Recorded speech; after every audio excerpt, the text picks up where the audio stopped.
On va maintenant vous parler du fort de Vaujour, un lieu qui était tombé dans l'oubli, qui redevient aujourd'hui un sujet explosif. Du milieu des années 50 jusqu'au début des années 90, ce fort, situé à quelques kilomètres de Paris, a été utilisé par le CEA, le Centre d'énergie atomique. À l'époque, il y testait les détonateurs des fameuses bombes atomiques. Ouais, sauf qu'une fois la technique de la bombe A maîtrisée, ce fort est tombé en désuétude. Le site de 45 hectares est aujourd'hui une ruine. Une ruine qu'une entreprise de plâtre est sur le point de réexploiter, ce qui n'est pas du tout du goût des riverains. Regardez ce reportage de Laetitia Fou, Christian Gallet et Lionel Simon. Voici la toute dernière acquisition du leader français du plâtre, le fort de Vaujour. Une parcelle de 30 hectares, l'équivalent de 41 terrains de football. La richesse du site n'est pas à chercher dans cet amoncellement de ruines, mais dans son sous-sol. Donc sous nos pieds, nous avons dans un premier temps à démolir effectivement ces infrastructures. Sous ces ruines, nous avons des matériaux de recouvrement du gypse qui font à peu près 25 mètres d'épaisseur. Et puis en dessous, nous avons 3 couches de gypse qui constituent une des réserves majeures de gypse en France. Ce gypse, un véritable or blanc qui permettra de fabriquer les fameuses plaques de plâtre que l'on trouve dans tous les magasins de bricolage. Pour y accéder, il faut creuser une carrière à ciel ouvert comme celle-ci.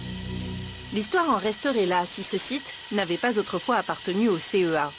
Pendant une quarantaine d'années, les ingénieurs du Centre d'énergie atomique y ont testé les détonateurs des futures bombes atomiques et procédé à des tirs avec de l'uranium appauvri et de l'uranium naturel. Des expériences qui, pas à pas, conduisirent les spécialistes vers l'onde de choc sphérique, secret de l'explosion nucléaire.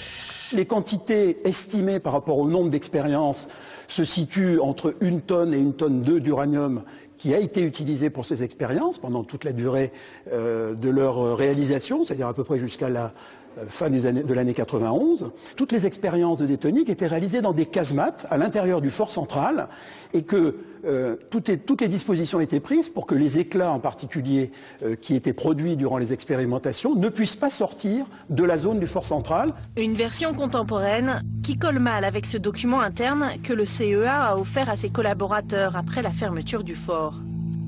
Dans ce livre-là, si Vaujour m'était compté, ils expliquent les tirs à l'air libre qu'ils faisaient.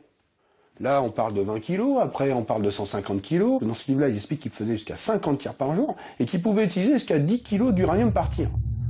Des tirs à l'air libre. Pour Christophe Nedelec, aucun doute, le site est truffé d'uranium.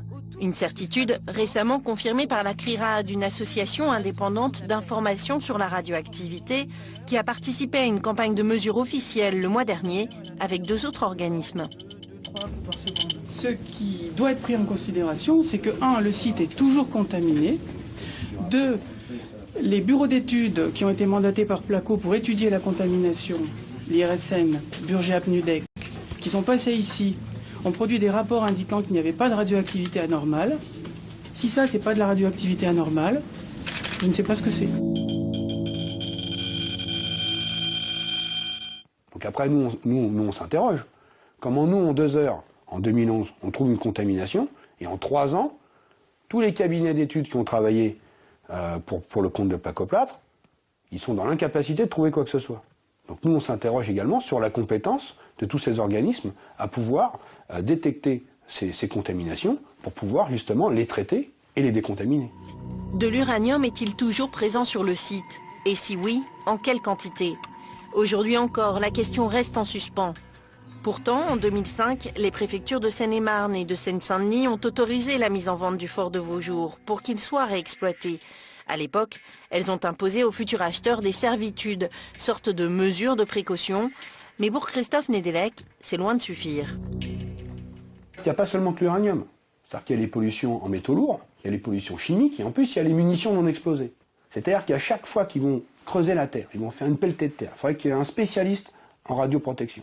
Il faudrait qu'il y ait un spécialiste en pyrotechnique, il faudrait qu'il y ait un spécialiste en métaux lourds et un spécialiste en pollution chimique. Ils ont 4 millions de mètres cubes de terre à sortir. Moi, je ne sais pas comment ils vont faire. Je ne sais pas. Une situation qui inquiète aussi ce médecin généraliste installé à Coubron, commune limitrophe de Vaujour. Quand on va remuer tout ça à ciel ouvert, on va faire sauter pour récupérer tout ça. Cette poussière va aller où? C'est à ciel ouvert, donc la poussière va monter et va redescendre. Mais il y a des vents. Donc la poussière, quand elle redescend pas verticalement, mais elle redescend souvent en oblique. Et en oblique, on tombe sur Quiberon. Et cette poussière va être inhalée. Et inhalée par qui? Par les Quiberonnais. On sait que l'uranium peut provoquer des cancers. Ça serait, j'excuse, ça serait un crime.